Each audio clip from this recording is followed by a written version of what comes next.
one story that I'll tell you about my mom is she worked at Terracini's grocery store, and she kept a grocery list from Orville Wright.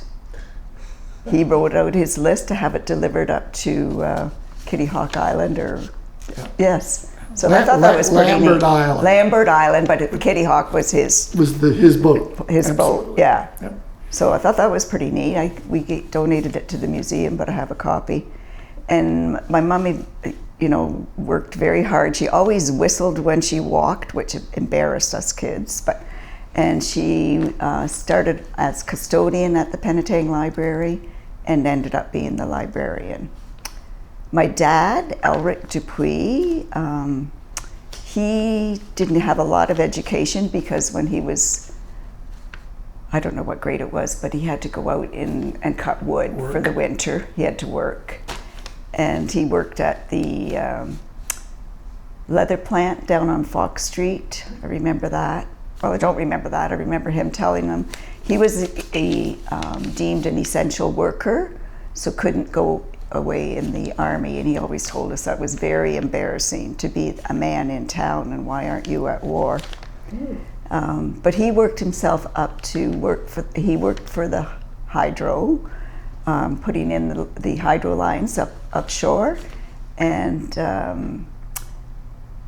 so he was a linesman, and then he ended up working with the hot water tank installation, and the hydro used to do that, and inspection.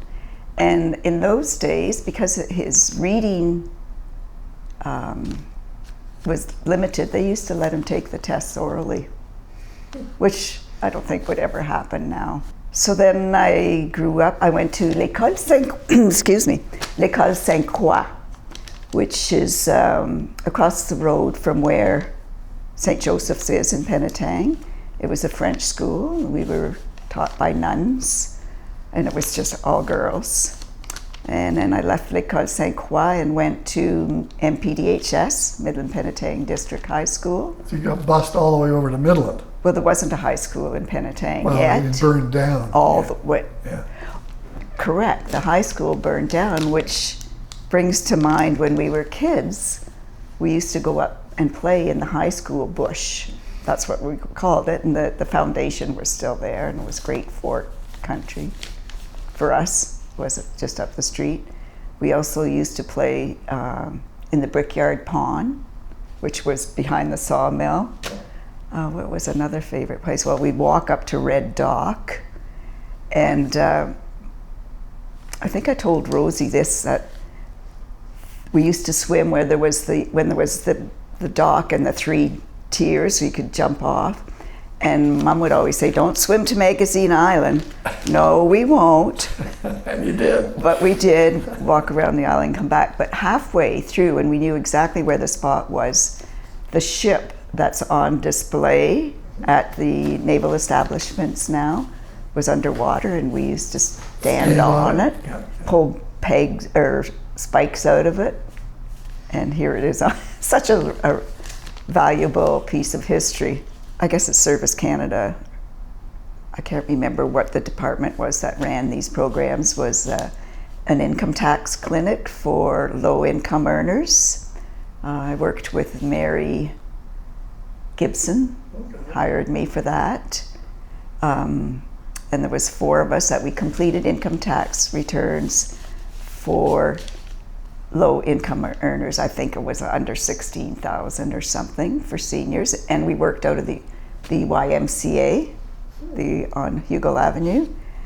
An interesting fact there: you had to be over 18, an Ontario citizen, and not claimed as a dependent to get your tax credits, which then was like $110, like cash.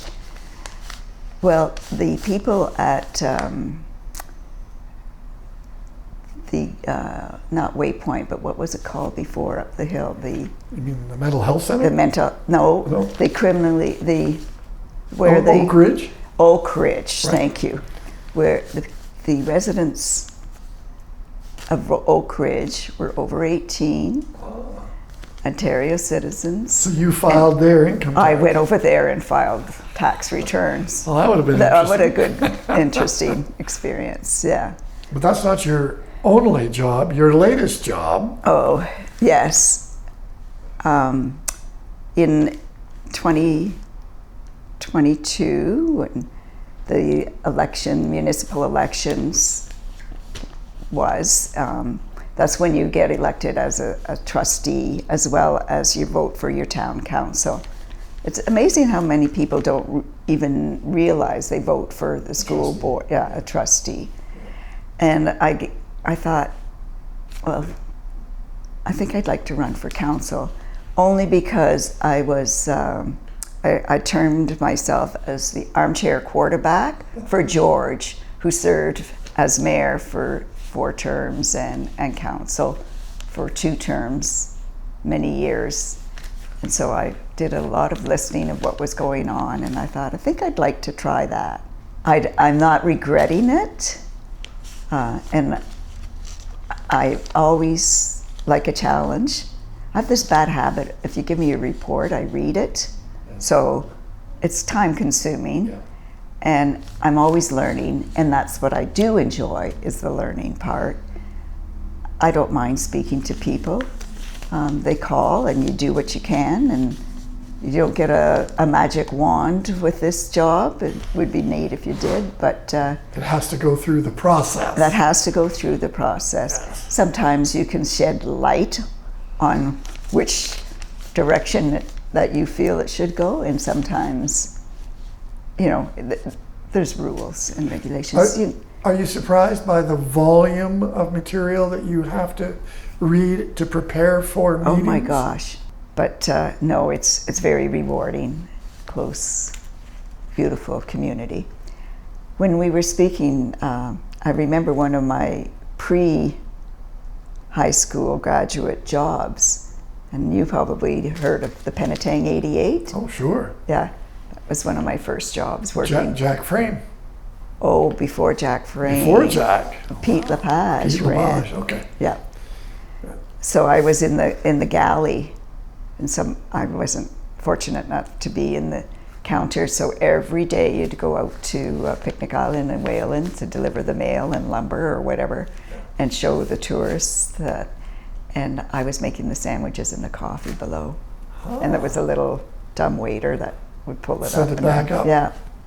I got to sit outside on the trip back because everybody was done. It was full. Yes, good Lord, how much did I make? 7 days a week, maybe it was $12.50 for the week. Like it was like $1 a day. Yeah. But my mother got me the job, I had to do it. Oh, the wages have improved. Yes, but no, I should ask my grandson, who's a statistician, in ratio with what we're making now Proportionately, and the yeah. cost of what, I don't know how much they've improved really.